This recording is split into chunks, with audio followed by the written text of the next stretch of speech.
Good evening, ladies and gentlemen. I'd like to call the meeting to order this evening. Tonight, Mark Summers, pastor of Tag Church, is going to lead us in the pledge and the invocation.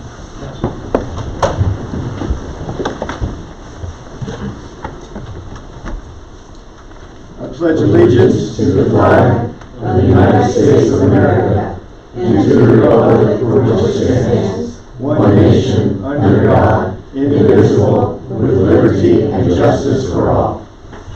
Let's bow our heads for prayer. Heavenly Father, leading and making decisions is difficult work, and it's impossible to please everyone.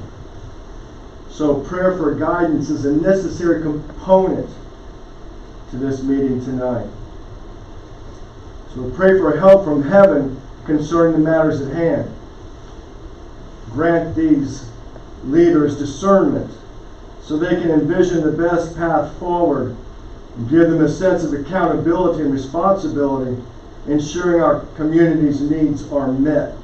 And we take you at your word, which says, if any of you lacks wisdom, you should ask God, who gives generously without finding fault, and it will be given to you. May your will be done. In Christ's name, amen. Amen.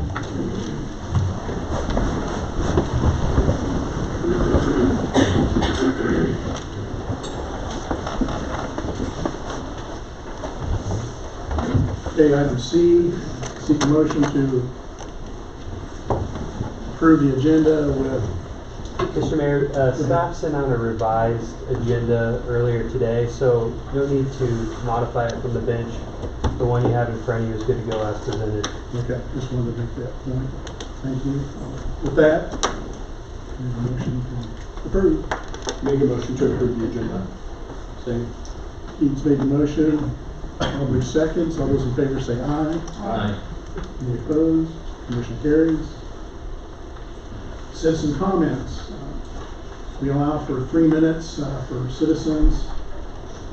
Can speak. This is a time for one-way conversation. If you would like to have a dialogue, we'd be happy to contact our city administrator, Craig Cressett, or myself. We'd be happy at any time to visit with anyone about anything. So, but this is an opportunity for citizens to make comments, so we'll open citizen comments.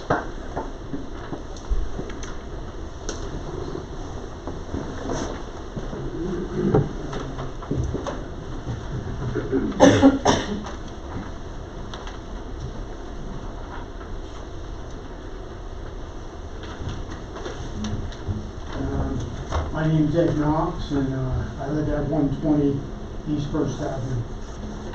And I don't see this on the agenda for tonight, but came in our water bill.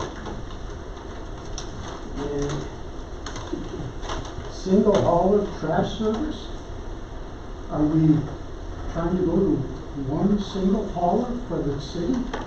For the entire city to haul trash? Without entering a long dialogue, it's something that we're looking at. And if you go back and look at the agenda, if you'd like to come in and talk with Craig or Ryan, that is something we're considering. We haven't made any decisions whether we're going to do any of that or not. But not to enter a long dialogue. That's the only comment we're going to make, just to kind of help. I'd like to ask the city attorney then. No, this is not comment time or discussion time. This is time for you to make your comments, and then if you want to talk with us later after the meeting, we'd be happy to do that, okay? That's just the way just the way things have always been done. Well, I'm just saying, if you're trying to go to a single source trash thing, you guys need to be very aware of what you're doing, because you're creating a monopoly. Monopolies are illegal. State of Kansas has the Kansas Antitrust Act, has the Sherman Act, has the Kansas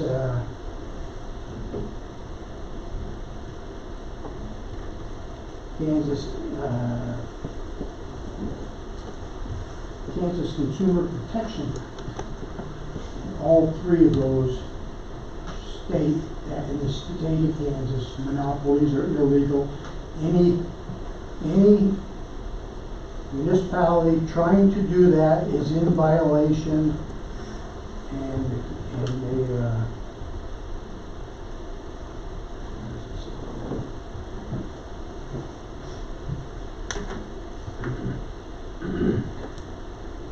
it comes out with, the Kansas antitrust laws say that Kansas laws prohibit trust or agreements between two or more people or governments to do any of the following, and then they have 9 bullets to it, and I'm going to go to the very last one: intentionally monopolizing any line of business is against the law. So I think you all need to realize what you're trying to do is illegal. And there are violations, and they're going to go to each one of you guys if you try to approve this. And they have pretty severe penalties, $100 to $5,000 for each day that if you approve this as a to one source thing, you've agreed to a monopoly, and if I'm agreed right by what this states here, you all could be fined $5,000 per day for this. So I just want you to realize monopolies are illegal. I don't want to see a monopoly. You know, we need to have capitalist system says we need to do what is fair by doing a little bit nervous here. But, You're fine. you know, competitive systems. And we have to do it in order to keep prices down for everyone. And that's the only thing I got. Very good, thank you. Thank you, Ed, appreciate it.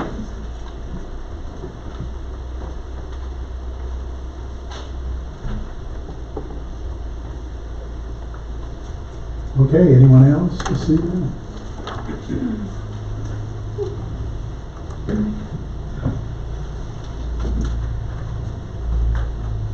Good evening, Mayor, Good evening.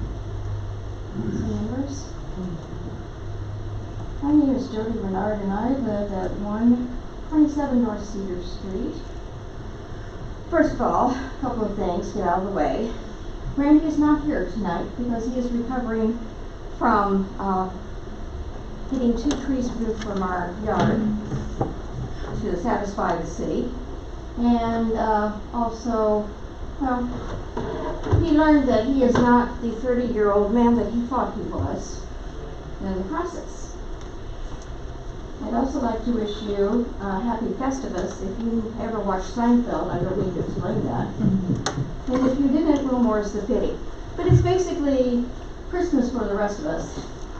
And it's where we're supposed to air our grievances. I'm not here to air any grievances. I will do that one-on-one, because that's the way I was raised. But I do have something that's been weighing on my mind since Shop Small Business Saturday. And I had a lovely conversation with the lady that has a little shop right down the street here, named Reb. It's the name of the shop. And I was sad to hear her say that she probably would have to leave our fair city because she can't get any business. And that got me to thinking, aren't we supposed to, somewhere in my memory bank, which is a little flawed because I've had a birthday since I last saw you guys. Didn't we have someone that was forming a group to encourage businesses to come to Goddard Main Street? And what incentive are we giving businesses to come to Goddard Main Street? And I asked her, well, has the city offered you any kind of incentive to stay here? Because I would hate to see you go. And she said, oh no, they don't care about me. Just my landlord, and only then if he pays I pay my bill. That got to my heart. If you're really serious about having people come and stay on Main Street and shops and things for children and families to do, then maybe you should look at maybe giving them an incentive. Or at least going around and checking up on them from time to time. And see how things are going. I know y'all can do it. You just gotta do it, okay? I thank you for your time, Mayor. You're welcome. Thank you, Judy.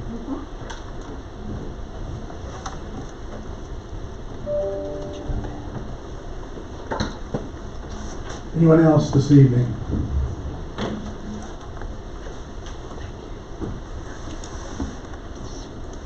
If not, we'll close citizen comments and move on to item E. This time I'd like to give the council a chance to declare any conflict or communication they've had that might influence their ability to consider today's agenda items impartially. Any issues? We're all good on that, okay? Appointments, proclamations, recognitions, nominations. Micah.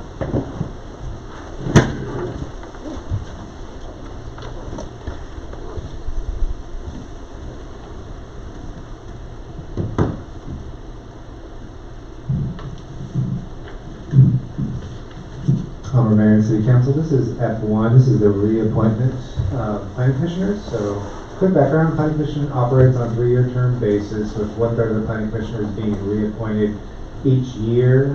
Mayor appoints the commissioners to office and they are confirmed by the governing body. Darren Klein was reappointed in November of 2021 and his term expires this year in December of 2024. Ryan Walker was appointed in August of 2022 to replace Doug Van Amberg. His term expires this year in December. Darren Klein resides in the city limits per the charter of the city, and Ryan Walker is one of the 2 who resides outside the city limits per state law and the charter of the city.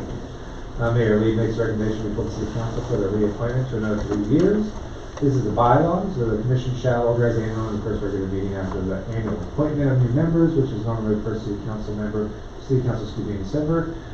Commissioners are appointed by the mayor and confirmed by the city council for a term of 3 calendar years on a staggered basis, with approximately 1/3 of the commission reappointed each year. There's 7 of them, so we usually reappoint 2 at a time, and then another 2, and then another 3 to get us an odd number. This is what it looks like. So you reappoint one, and so in this particular case, Darren Klein and Ryan Walker, they would start their first term, and then their second term in 2026, and then the third term in 2027, and you would see them again for renewal in December of 2027. This is Darren Klein, Ryan Walker.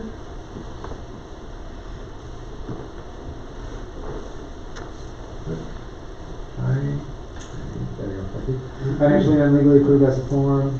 It is recommended that the council approve the mayor's decision to renew the 3-year terms of Commissioner Klein and Commissioner Walker with a voice vote. So, if you have any questions for me, feel free to ask at this time. They both have agreed to serve and are willing to, and I think they've, it's a volunteer situation, so I appreciate their willingness to help and participate in local government that way. You guys have any questions? Make a motion to approve the mayor's decision to renew 3-year term Commissioner Klein and Commissioner Walker. Brent's made a motion. Second. Aubrey, second. All those in favor say aye. Aye. Motion carries. Thank you. Thank you very much. City clerk, Go ahead, come Terry. forward without the microphone. Use your teacher voices. I'm not gonna drop it, he's gonna take it. Or you can speak from the side. I'm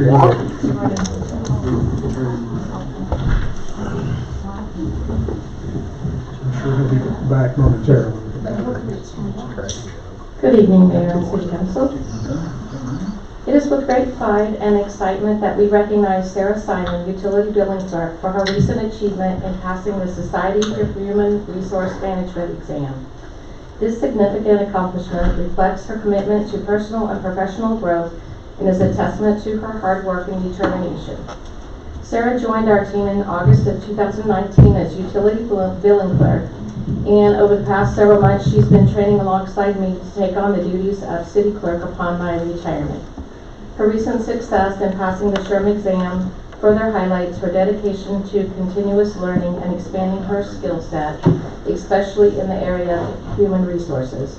Congratulations, Sarah, on this remarkable accomplishment.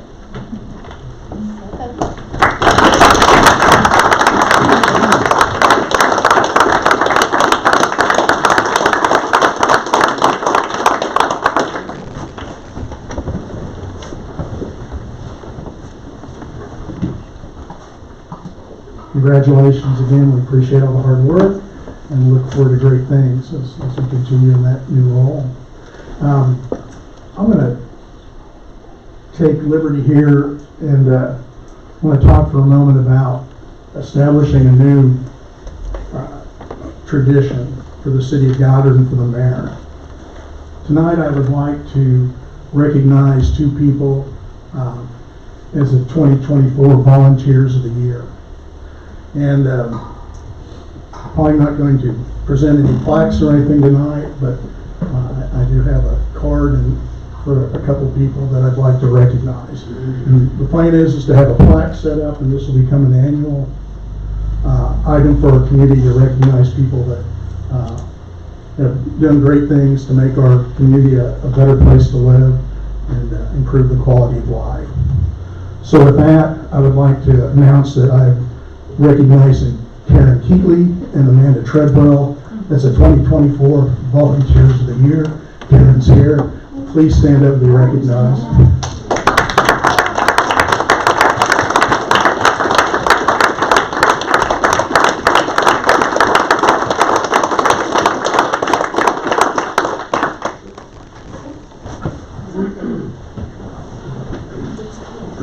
Among all the things that Karen does, she tracks everyone that shows up at every event.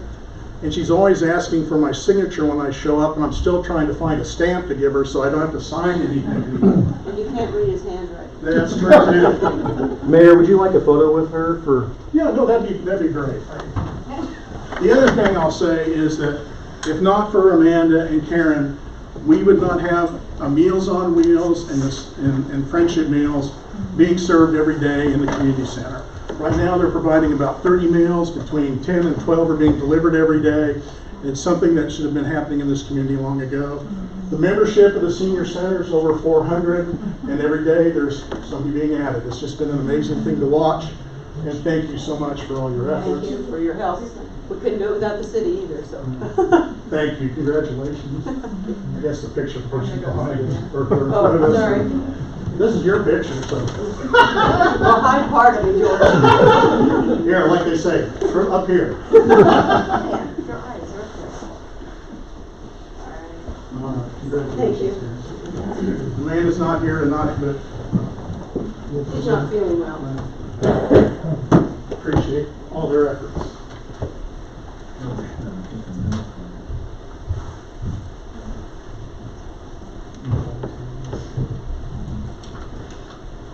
Okay, I appreciate you letting me take that liberty. Let's get back on track here. Consent agenda. So a motion to approve the consent agenda this evening. Make a motion to approve this consent agenda. Ari's made the motion. Second. Keeping seconds. All those in favor say aye. Motion carries. No unfinished business. We have new business starting with item I-1. Honorable Mayor and City Council, it's my distinct pleasure to present this new business item to you, the 2025 Senior Center modification. So earlier this year, the council had originally approved a funding allocation of $28,000 toward the Goddard Senior Center. We were going to split that with Sedgwick County. We were anticipating reimbursement from them. However, during their budget process, they only approved awarding $6,000. So we came back to City Council a couple of meetings later, and the council had made the decision to increase the funding to $46,000, with the understanding that only $6,000 would be reimbursed from the county. And a part of that $46,000, we calculated that out to about $14,400, was going to go towards the potential lease plus utilities if we could find an office space for the part-time Goddard Senior Center Director. So city staff and representatives, primarily Amanda Treadwell and Karen, and our Assistant City Administrator Ryan Schrack, had discussed the possible locations to rent office space. We're unable to identify a suitable space for that purpose. In the near term, this is something that we need in the next 4 to 6 weeks. We really would like to get the new part-time director hired quickly. So we pivoted to what we kind of had as a plan B, which would be to renovate an existing space within the community/senior center. seem to be the most cost-effective and time-effective, so to speak, decision at this point. So lots of the senior center activities are occurring in the community/senior center. So logistically, it seems to make more sense to have the office space within that facility. We have gathered quotes from licensed contractors to renovate that existing space. You can see the low bid there from Rains Construction. There's a few items that need to be taken care of as a part of that renovation. There are one or two little contingency items that we're working through as well, but we don't anticipate that cost to be consequential. There's a little bit of an expense too to make sure that we can get a phone in there and all those kinds of things. So the city will be furnishing a new office with the desk and chair for the director. And so that north closet space there has a couple of windows. It's already been partially renovated, but that's the precise location that we're looking at. And we're looking at partitioning out some of that $46,000 to go towards completing that renovation. So with that, I would be glad to take any questions. You can see the recommendation there. All we're asking for is kind of a reallocation of this funding. We're not reducing it at any amount. That difference between the $46,000 and $41,000 is what we anticipate to be the $5,000 for the renovation. And if you compare this to the original proposal of only $28,000, obviously this is quite a bit more funding, so they'll have some more funding to go towards their programming and things of that nature once we get through the renovation. So hopefully we can get on the books if this is approved tonight and get that space ready to go for this person at some point at the beginning of the year. So when this new person is hired, they will have a senior center advisory council from a city staff level. They'll be working through Ryan Schrack as a lead liaison from the city. We'll have some more dialogue about that in the next presentation. Any questions, guys? Any idea how long that renovation will take? 4 to 6 weeks is what we're hoping for. Not a lot of work is necessary because there's already new vinyl plank flooring in there. There's some old 80s style paneling and stuff that has to be covered up. There's the mechanical closet. We'll put a door on that. And they'll just kind of go in there and make sure everything is well refined so it looks like it's general purposes for an office space, not a closet. And then that person, when they get hired, will just have a key to the center? So we have a electronic door lock system, and so they will be able to get in and out as they need to. Of course, we'll make sure they have access to our private event calendar, so they're not conflicting with that. The key thing to keep in mind is private events generally occur in the evenings and on the weekends. Most of the senior center activities are during the morning. They do have some weekend and evening stuff, but they are scheduling around the other civic groups and then of course the private events.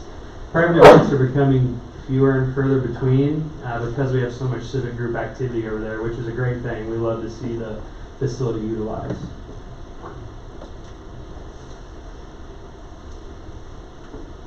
Any other questions or comments?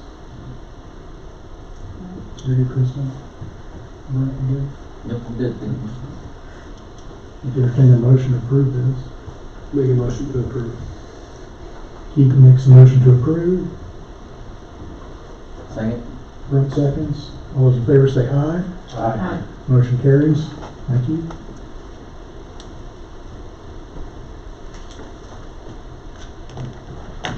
City Attorney.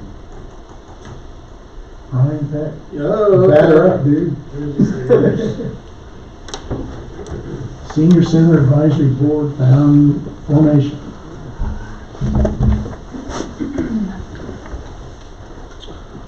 Well, all right.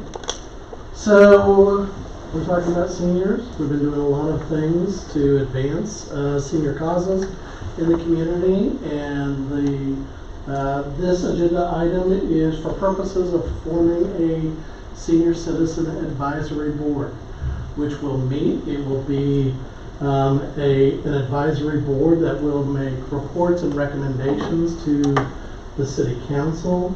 It is not a board that will have any formal decision-making authority. It's to provide information and guidance to you to help you make decisions that go towards the well-being and health and safety of the senior citizens in our community.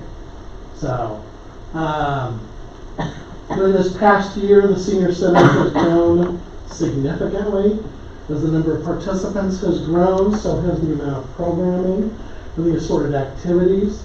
And the development of the Goddard Senior Center is improving the quality of life for many senior residents, and the city desires to see the organization continue to flourish.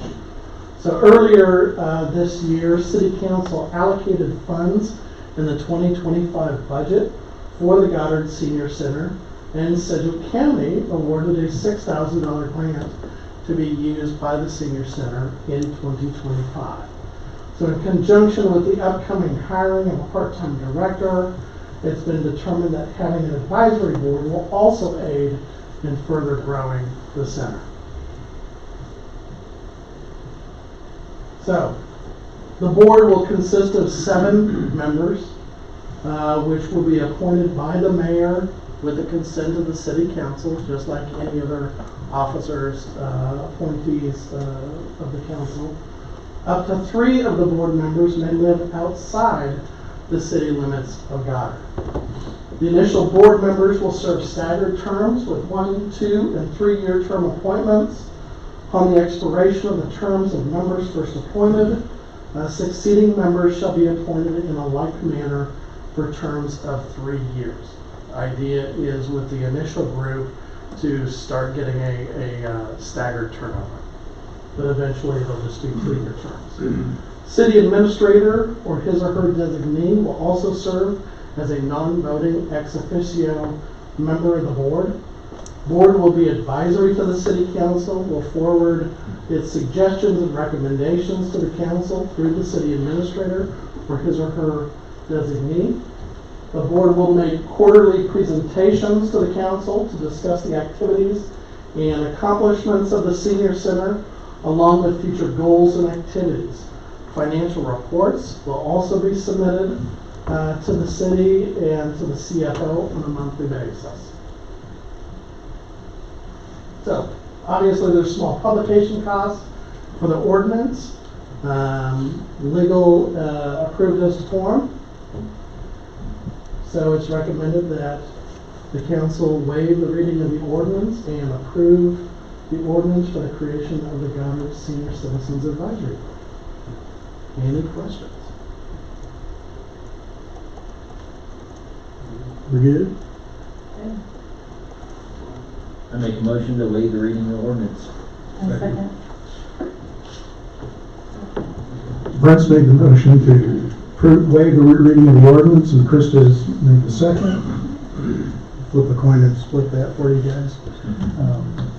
All those in favor say aye. I'll make a motion to approve the ordinance for the creation of the Goddard Senior Citizens Advisory Board. Keaton's made the motion. Second. Brent is seconded, and now we'll go to roll call. Councilmember Hall? Yes. Councilmember Fish? Yes. Mayor Lee? Yes. Councilmember Traylor? Yes.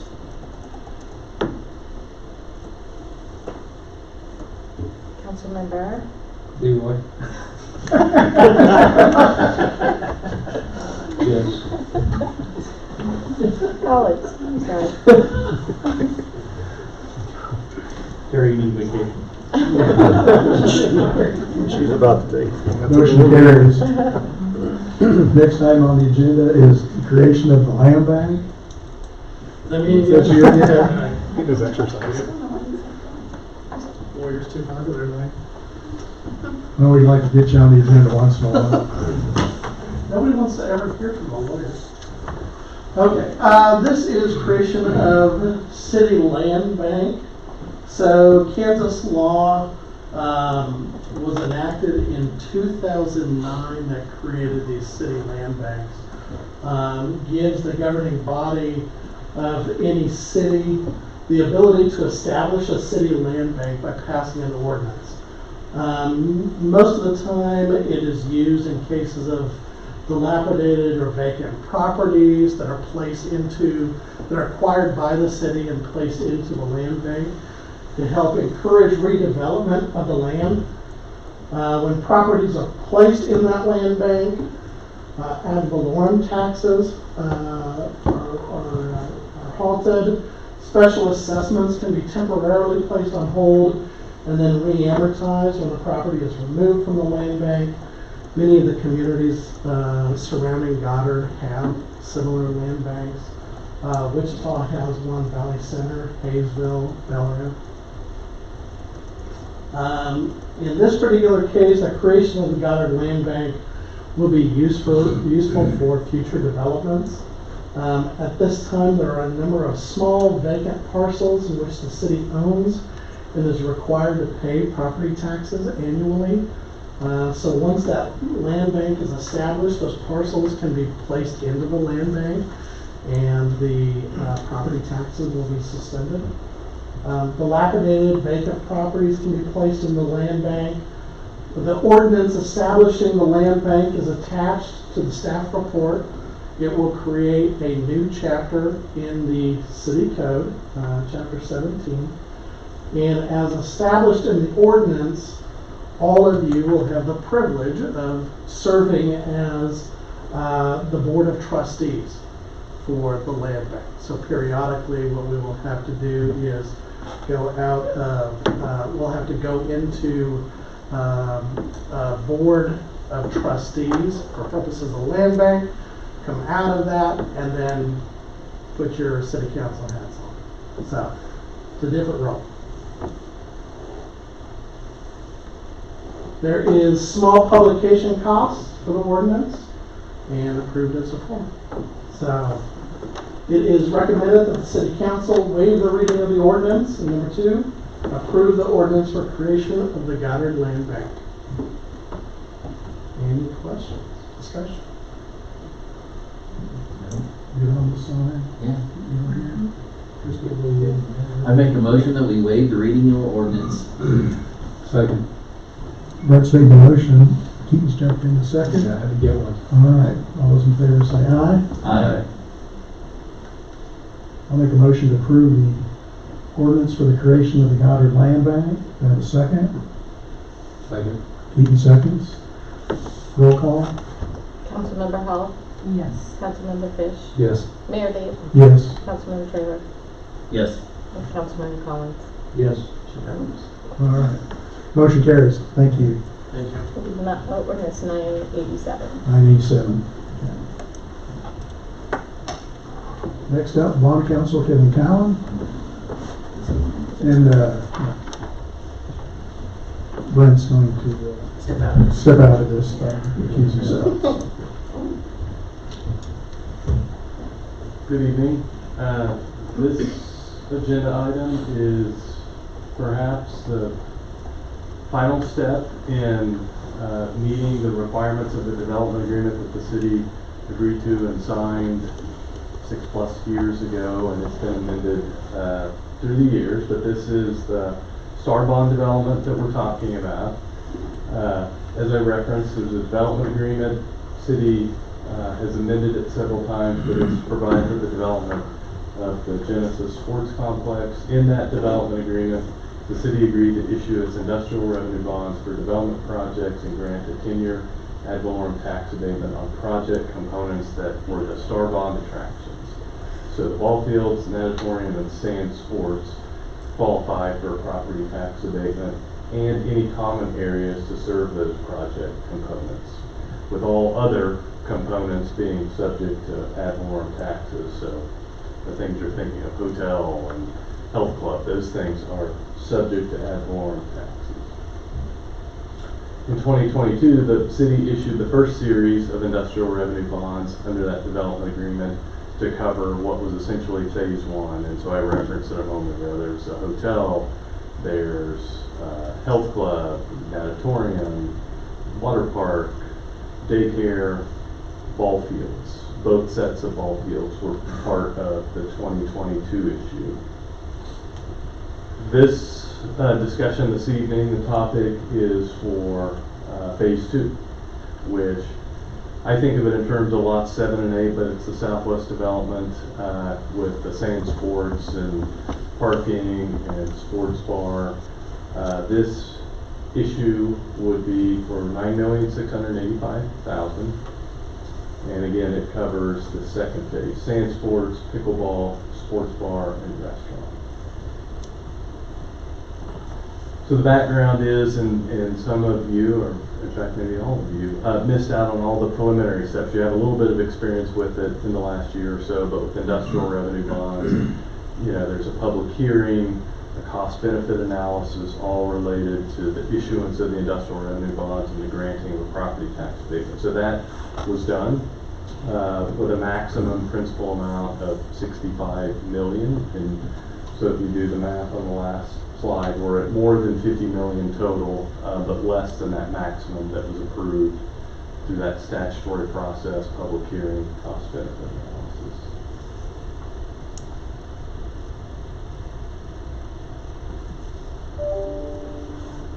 Again, analysis is, this is a previous agreement of the city to issue the industrial revenue bonds. The key component, the key aspect of this analysis relates to the ad valorem tax abatement. Two things the developer and most developers get with industrial revenue bonds is a sales tax project exemption certificate, which nearly every industrial revenue bond has that. That's just a bit of a rubber stamp, but the big incentive would be the ad valorem taxes. And so what we worked through in the last week or two on this, and I referenced it earlier, you have Lot 7, Block A, that's the sand sports project, that's clearly, you know, part of the attraction. Star Bonds paid for that, and that is eligible for the 10-year property tax abatement. Lot 8 has a number of things on it: the parking, sports bar, restaurant, restrooms, pickleball courts, and outdoor common areas. And so trying to determine, I referenced this earlier, what are the common areas that serve the attraction? So we've done an analysis of that based on the cost, and square footage of the common areas, how those areas are being used, and it shows that 48% of the Lot 8 improvements are for common area use. And again, those are things like parking and restrooms that have outside access and hallways to get to the restrooms, and parking was a large part of that. The remaining 52% not common areas and are subject to a payment in lieu of taxes. IRBs, when you grant an abatement, it's all abated. There's an exemption, and to get taxes paid on something, you negotiate and have a payment in lieu of taxes. So I've used the phrases interchangeably, but in this case, a pilot is the payment in lieu of taxes, is the ad valorem tax payment. So in that agreement, which is part of this, there would be 48% not taxed on Lot 8 and 52% paying taxes. The property tax abatements commence in the year following the year in which the industrial revenue bonds are issued. One of the reasons we're here is the timing is important. You all know this, that project is essentially complete. It's open, and the appraiser will know that as well, and so their process is, as of January 1, what is the tax value of facilities on properties? That's what will form the basis for your budget, the other taxing subdivisions, and be taxable next year, this time next year. And if these bonds aren't issued in this calendar year, that property will be taxable next year. So again, a bit of a scramble late in the year. It's not unusual, but that's why it's important that we try to get this done so that abatement can start next year and would lead to a 10-year abatement. So 25 through 2034 would be the period of time on the sand sports and those common areas. Feel like I should mention, I guess it's intuitive, but the things that aren't subject to taxation or the payment of low taxes will be the pickleball courts, the restaurant, and the sports bar. And again, everything else sort of common area serving the sand sports. Financial considerations, obviously the ad valorem tax abatement is a public cost. I referenced the cost benefit analysis earlier, and it's 2 years old. It took into account costs associated with the industrial revenue bonds, the tax abatements, but also the benefits, the job creation, new ad valorem taxes and sales tax revenues, And that analysis showed positive ratios over both 10 and 20-year periods for not only the city but all the taxing subdivisions.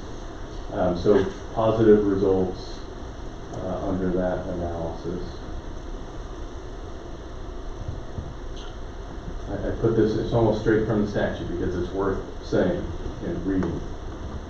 The bonds, neither the bonds nor any of the related bond documents shall constitute, give rise to, nor impose a pecuniary liability upon or a charge upon the general credit of the city. In Kansas and industrial revenue bonds, that's the law. It has to be printed on the bonds. So we've been through this a little bit before. You're the issuer, you're a conduit. So your general tax revenues, your general credit is not at risk, and the only thing that's pledged to the bonds is revenue generated from those facilities and the lease of the facilities from the city to the developer. And again, not payable in any manner by taxation. That's the statutory language, so I think it's always useful to mention that on the industrial revenue bonds. Legal considerations, the bond ordinance approving the issuance of bonds as well as all related bond documents have been prepared and reviewed by me, your bond counsel.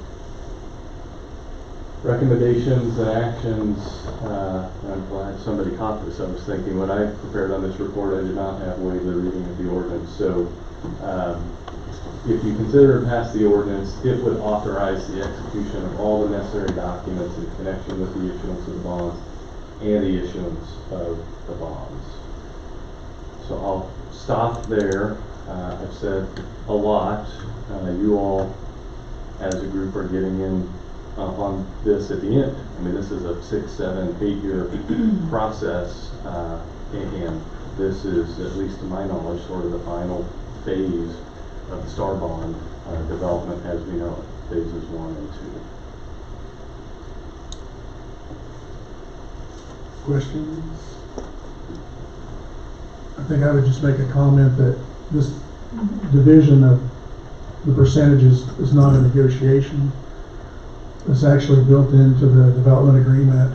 So this has just been the process of getting that number to line up with what's been built as it relates to that overruling document. So really, there wasn't any negotiation in place. It's just the process that we're going through to get to that point. It was, and if I may, it was probably made a little more difficult just what are the common areas, because the sports bar was not contemplated when the development agreement was signed. The sand sports were, and things to serve sand sports, concession stand, restrooms, parking.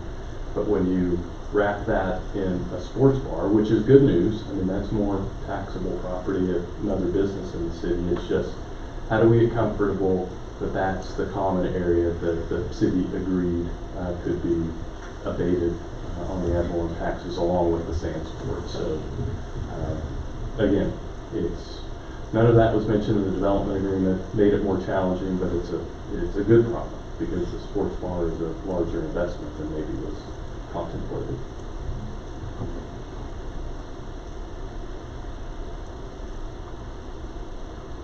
Any other questions? Already good? Yes, sir. Good. Kristen? Okay. All right. Let's do the old 1-2 here. I'll make a motion that we waive the reading of the ordinance. A second. Keep it seconds. All those in favor say aye. Aye. Jump in there. Oh, I make a motion to move to pass ordinance authorizing the city of Goddard, Kansas to issue its taxable industrial revenue bonds series 2024 Goddard 6S Sports LLC project for the purpose of acquiring, constructing, equipping, and furnishing multi-sport athletic complex and other commercial facility improvements, and authorizing certain other related documents and actions. Keats made the motion. Do I have a second? Second. Aubrey seconds. Roll call. Councilmember Fish? Yes. I'm sorry. Councilmember Sorry. Councilmember Fish? Yes. Mayor Lee? Yes. Councilmember Trailer? Abstain. Oh, Yes, Dave. I'm sorry. Councilmember Collins? Yes. She's just trying to justify her retirement. That's all. Got 1.5 meetings left. The motion carries. Ordinance 988. Very good. Thank you. Kevin, thank you.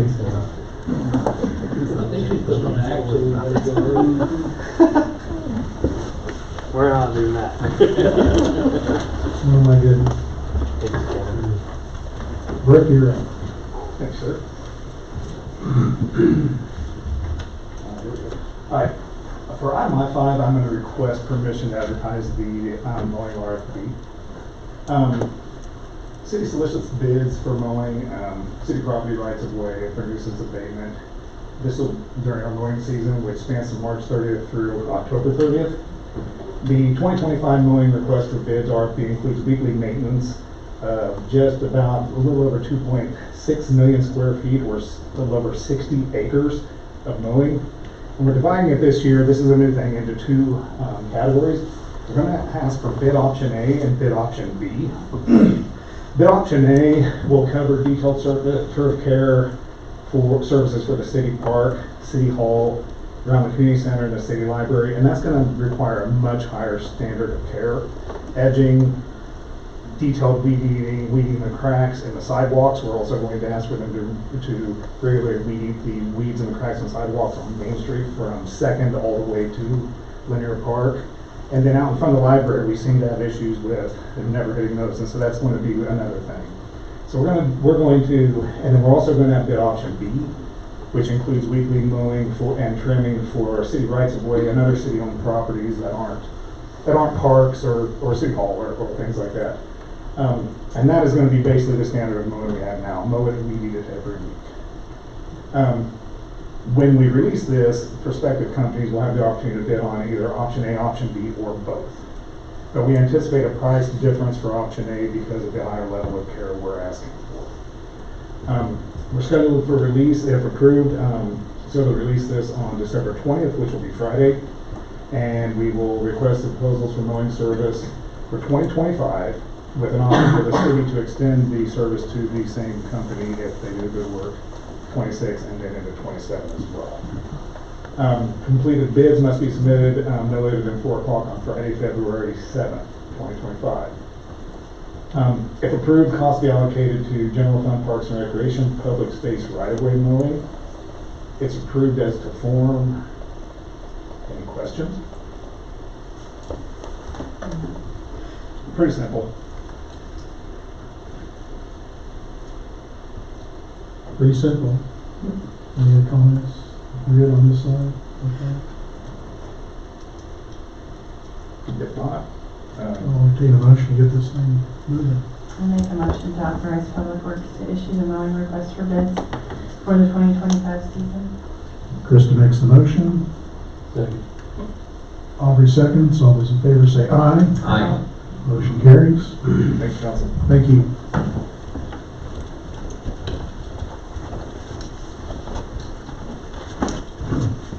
Tina Val. Good evening, Mayor, City Council, Tina Val, City Planner.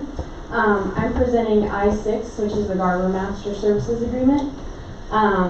As we are growing, the need for additional services increases, taking on new projects, the need for field inspections, field services, and design review increases so that we can keep up with our demand. The city reached out to Garber to determine if they could help supplement the city's services in way of field inspections, civil design review for new residential and commercial projects. If the city decides to utilize Garber for new developments that have temporary note financing, we'll charge all of their services to those notes so that there will be no out-of-pocket cost to the city directly.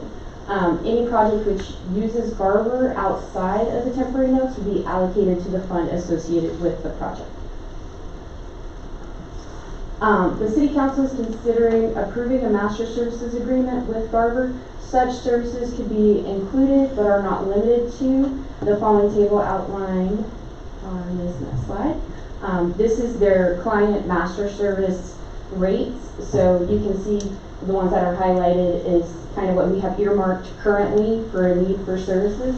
Their engineers and architects for plan review, and then also for their construction observation, dependent on what level that we choose. There's no cost associated with Garver. It will be as needed service, no monthly or yearly retainage. Allocation for costs incurred will be on a project by project basis. Typically what they'll do is they'll kind of create an estimate or a work order depending on the project that we have in front of us. Legal is approved as to form by Robert Kuykendall of Morris Lane. And it is recommended that City Council approve the master service agreement and authorize the mayor to execute the agreement with Garver. We do have some staff from Garver available with us tonight. They come in threes. So we have, So when they come out and do inspections, it's going to be like 3 months when they're here. So we have Patrick Herman, he's their construction services team lead. We have Eric Glover, who's their municipal transportation team lead. And we have Brent Wooten, who is one of their landscape architects. So if you have any questions for me or for their staff, we're available. You've been pretty quiet up here tonight, so if you guys have any questions? Okay. I guess we're good. I entertain a motion here. I make a motion to approve the master service agreement and authorize the mayor to execute the agreement with Garver. Chris has made the motion. Is there a second? Second. Keaton seconds. All those in favor say aye. Aye. Motion carries.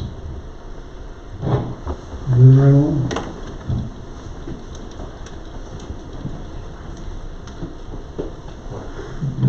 Mayor, City Council, if you don't mind, I'm going to go to the side over here. We've been working on this project for a while. Okay, still on.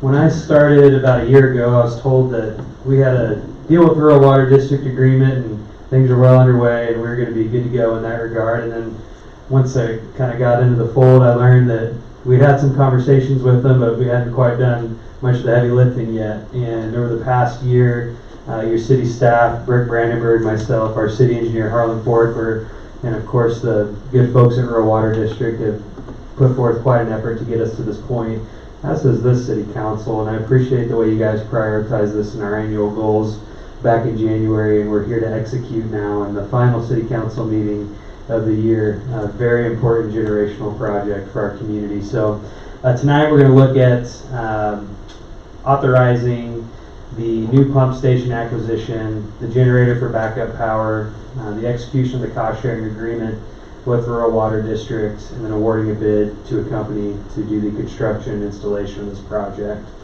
So if you remember back in May, we executed a 10-year agreement for wholesale water purchase from Rural Water District number 4. This is going to make it so we can start buying some water from them in the next year or two. Important to note, the city's cost share of this pump station is going to be subsidized by American Rescue Plan Act funds that have been incubating since back in 2021. Now there's a few items here. I mentioned the pump station purchase.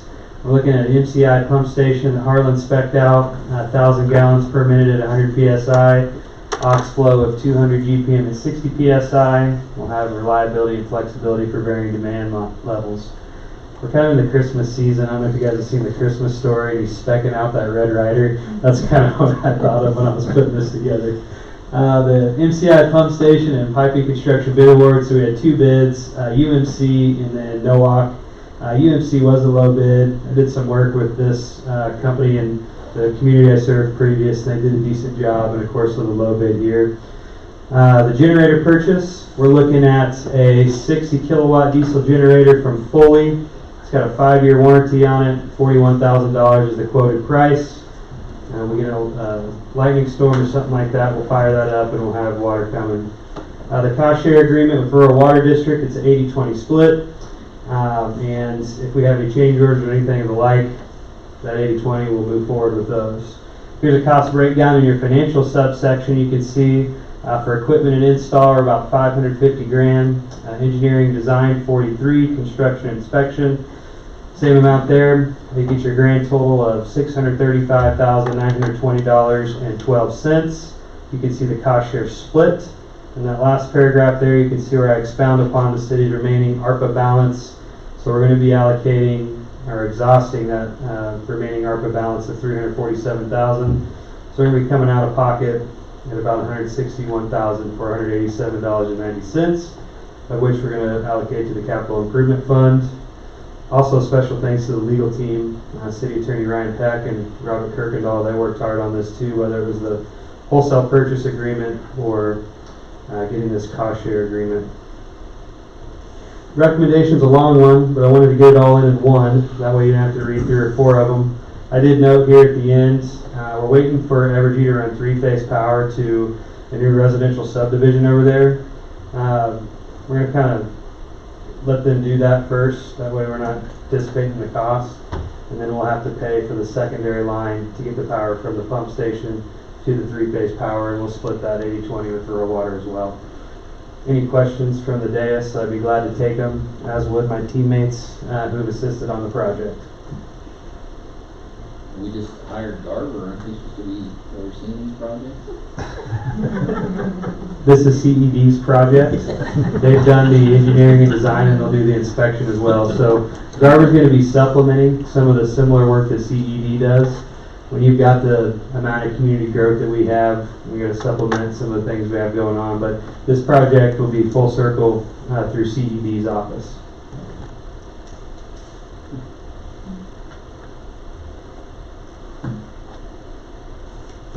Comments? You good? We've come a long way on water in the last 12 months. Appreciate everyone's efforts. This is the first chapter in the book of How Not to Kill Your City. So quantity of water is a definite #1 thing, and quality is also being addressed by the Ad Hoc Water Committee. And I guess to say this is probably a pretty big deal. So kudos to everyone for getting it done. Appreciate all your work, and staff and everyone. Turn on the tap next year and we'll still have water. I'll entertain a motion. Who wants to read that or just refer to it? I make a motion that we recommend the I-7 recommendation of action. There you go. That sounds good to me. Let's make the motion. Keith seconds. That's a shorthand motion. It was good that it works. All those in favor say aye. Aye. Motion carried. We started with the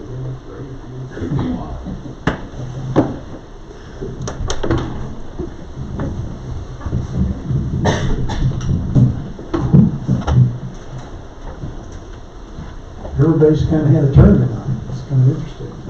Michael, you kind of had it easy today. I know, I do appreciate it. This is my engineering service agreement with Baughman for Goddard Gallery Edition. So Baughman has submitted an engineering service agreement, we call them an ESA, for engineering work related to the Goddard Gallery Edition. The work is related to sewer and water infrastructure necessary to serve the lots of development. ESA is required for each phase of development to cover engineering design services. Baughman will be an engineering firm for this portion of development, which includes the sewer and water analysis. None of you guys have seen this before, but if you have questions, feel free to ask them at any time. Financial costs associated with engineering service agreement will be assessed to the development charge to the bond interest fund. As soon as we get the money, which we started that process already, so as soon as we do have money, and Baughman wants to submit invoices, they can submit it to us temporary notice when we collect that funding. It's approved as a form by Robert Kirkendall and Morris Lane. It is recommended that the City Council approve the engineering service agreement with Baughman for the Goddard Gallery Edition. And this will just be for design services for water and sewer. Mike, I might add that Baughman's handling the water and sewer on this. CED's handling the street stormwater, as well as the plan review for water sewer, and then they'll do the field inspection for all the work. So kind of sharing the love here. Maybe also worth noting that this project is supported by a $2 million competitive grant award that the city was able to acquire. Oh, good to point that out. That's good. Yeah. Comments, questions? All good.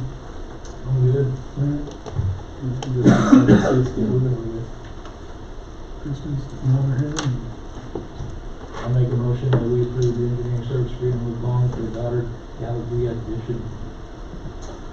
Bobby's made the motion. A second. Krista seconds. All those in favor say aye. Aye. Motion carries. Thank you very much. Thank you.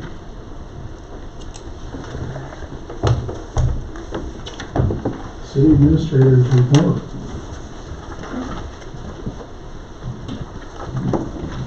Honorable Mayor and City Council, what an honor it is to deliver the final City Administrator's report in 2024. It's been a fun year. A few updates on city operations projects and future agenda items. One item I want to pull out and highlight is that our second meeting in January is going to be Tuesday, January 21st, due to city offices being closed for the federal holiday. Martin Luther King Jr. Day, that is. First item here, 167 speed limit traffic and engineering investigation. We've had some conversation amongst the dais before. You guys understand that anytime we contemplate reducing or increasing the speed limit on a public road, there's a Kansas statute that we must adhere to that requires a traffic and engineering investigation. So city staff have been privy to some commentary from our citizens over the last couple weeks about concerns related to the high rate of speed on 167th, which has been a county road until recently. And with that, we have decided to solicit the service of Trans Systems, common ally of the city who's done quite a bit of work for us before. They're going to be out there starting tomorrow and through the rest of the week to do the traffic and engineering investigation. I hope within the next 4 to 6 weeks that we're able to deliver a report to City Council recommending that we do a speed limit modification out there and answer our citizens' call. But it's going to depend on what the results of that study show us. So if you see some apparatus out there over the next few days, that's what that is. Water tower, Brooke Brandenburg, my colleague, saw to the exterior cleaning being completed. That parentheses tomorrow is from the last report, so just pretend that's not there. Goddard Water Master Plan, it's also been called the pressure study. That was presented to City Council during the special City Council meeting we held on the 10th. The study will be presented next to the Ad hoc Water Committee during the January meeting. The next steps are going to include selecting projects from the study to incorporate those into a financing mechanism. We intend to do some of those projects in 2025 as a part of a larger general obligation bond. All those projects will be adopted in the 2025 to 2035 capital improvement program. There was a goal to have that adopted by the end of the year, but there's a lot of irons in the fire with it. We've got consultants out working, estimating, and helping us finalize our preliminary concepts. You'll have a nice, pretty, illustrative capital improvement program, 10-year program that is, at some point in Q1. So we're going to do it once and do it right. We're excited to bring you the results of that. It's been a culmination of a lot of hard work by many different parties. The engineering plan review and field services from Garber, we took care of that tonight. That should have been struck from the report. My apologies for missing that. The Linear Park Playground Edition, the equipment has been delivered. The trees and irrigation have been relocated. Contractors will be out to install the play equipment in late February, and the pour-in-place surfacing will be installed immediately thereafter. So we're going to make sure that over the next several weeks we have a safe and secure site over there. You've probably seen the orange safety fencing. Our park attendant with Public Works will check on that daily to make sure that it's up. That way nobody can get in there and get themselves hurt. So it's mostly just a flat surface, so not a whole lot of danger, but we don't want people running around in there. 183rd turn lanes. The bid was awarded on December 2nd to Prado Construction. They intend to begin their work mid to late January, weather permitting.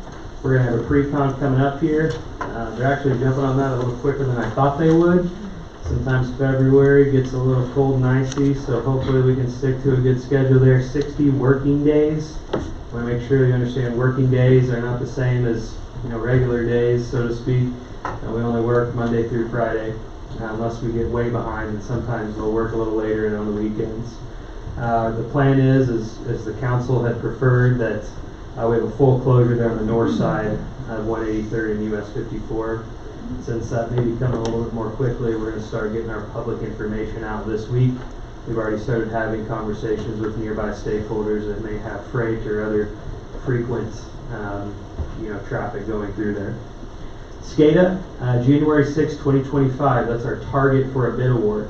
This is a 7-figure project. Taking a little extra time to do some due diligence. It will likely be a part of that GeoBond I mentioned that we're going to look at in the first quarter next year, including the water projects and perhaps North Park. But staff spent some time the last couple weeks going to some other facilities that have the same apparatuses as those proposed by our bidders. Wanted to go in and check out how they work, since we're going to be looking to incorporate those into our system of public infrastructure. Here's a lengthy update on the wayfinding and monument signage. The brass tacks here is that we hope to have a majority of the wayfinding signs in within the coming weeks.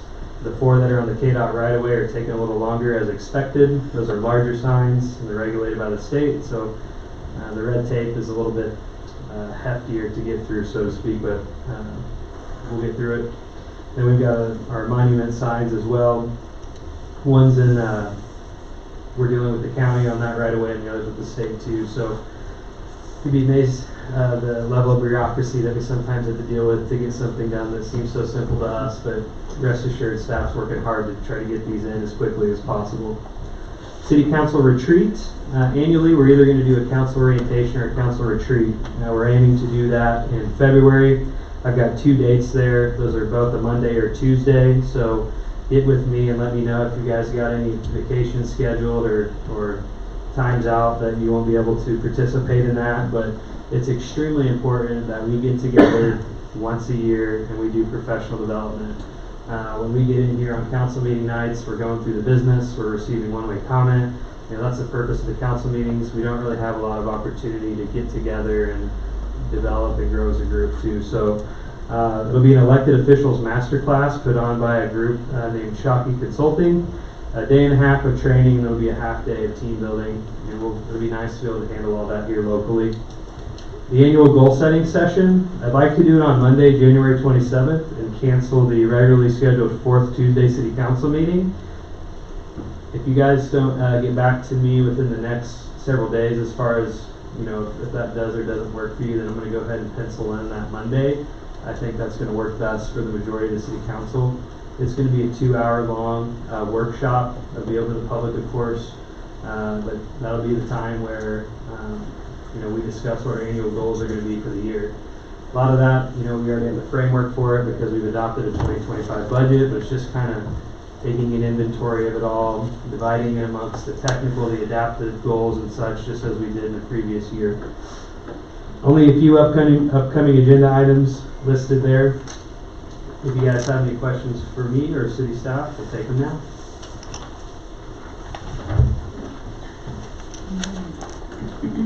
No questions? Thank you very much for the update. You're welcome. Thank you guys. My favorite part of the meeting is when you give us a report. Just get it right. Thank you. Governing body comments? We'll start on the left today. I just appreciate the good work you guys are doing. This year has been aggressive. It's been busy, and you guys have handled it like champs. So thank all of you guys for your work. And next year, hopefully, we have double the accomplishments and moving forward at a pace that the city deserves. So thank you guys so much. So Ben Warren. Well, I don't know about you, but is this your last meeting? No. Next one's gonna be the last. Next one's the last one. What is that box? That's gonna be a good one. Anything else? No, but everybody have a Merry Christmas. Vice Mayor? Man, we got a lot done this last year. That's crazy. You guys are incredible. You really are. Craig, so happy to have you leading this team, but your team is insane. And to watch those that you brought on this last year and just see how quickly they dive in and, hop onto a treadmill at full speed and make that thing look slow is pretty impressive. So, no, so proud of you guys. So thankful for you guys. Been a heck of a year, and I'm looking forward to working with you guys for another one. So, Merry Christmas. Enjoy time with your family. I have a brother who's deployed, and I got to see him for 2 days this last weekend. So, saying goodbye to him yesterday made Christmas feel a little bit different this year. So, enjoy that time with your family. I'd like to thank the city staff. You guys have been great this year. It's been interesting and challenging. and my colleagues. It's been fun getting to know you and working with all of you, so thank you. I'd like to thank Ed and Jody for voicing your some valid concerns in our community, and congratulations, Sarah. Very good. Just a couple quick things in terms of thank yous. I'd like to thank the Mayor's Advisory Committee that's been serving this year. I want to thank the people on the Water Ad Hoc Committee for their service, Planning Commission, Library Board, and the staff. And I want to thank you for the honor and privilege to be able to serve as mayor this year, and look forward to another great year next year. Merry Christmas. God bless you all. Moving on here to L1. Need a motion here at a time. Hold on, 15. I make a motion to move to enter to executive session for preliminary discussions relating to the acquisition of real property, KSA 75-4319B6, with the city attorney, city administrator, and community development director, with no action to follow, and the meeting reconvening at, let's call it 8:25, Just say 8:30, with a little bit of a pause. Yeah, give us a little break. We will reconvene.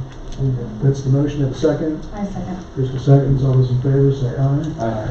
We'll see you all back at 8:30. Thank you.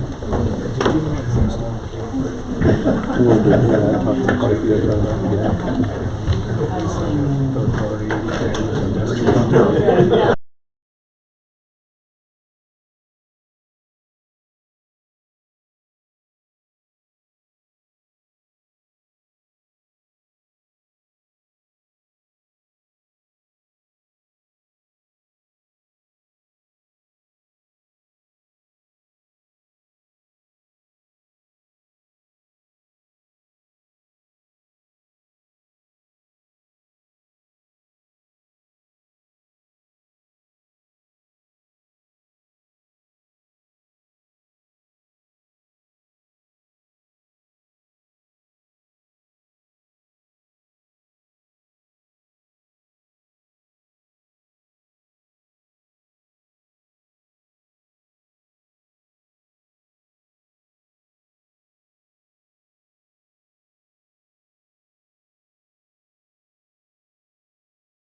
happy to come with me on Thursday and Friday. We'll go ahead and reopen the meeting. Just like to note there was no action taken during that last 15 minutes of executive session. And we're going to move on to L2. Go back into executive session. Make a motion to move to enter executive session for personal matters of non-elected personnel, KSA 75-4319B1, with the city attorney and city administrator to evaluate the performance of the city administrator with action to follow, and the meeting reconvening at 8:50 p.m. Which made it 8:55. 8:55 p.m. Second. Motion is second. All those in favor say aye. See you back. See you back. Cabinets to install in Kansas City. What? I have cabinets to install in Kansas City. Can I go?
it's essentially, you're just executing a section of my contract by it doing the wage increase that's written in there. But you wanna give me something that Yeah, sounds a little so more? you're making a motion in accordance with Craig's employment agreement and your performance evaluation of him, increasing his pay by 6%, which 3% of that is for cost of living and 3% based on merit. I will make the motion. What he said, right? This is what he said. Second. Keaton seconds. All those in favor say aye. Aye. Those opposed? None. Motion carries. Anything else for the good of the order? I'll entertain a motion to adjourn. Make a motion to adjourn. My second. Keaton makes a motion. Christie seconds. All those in favor say aye. Merry Christmas, everyone. I'll lock the front.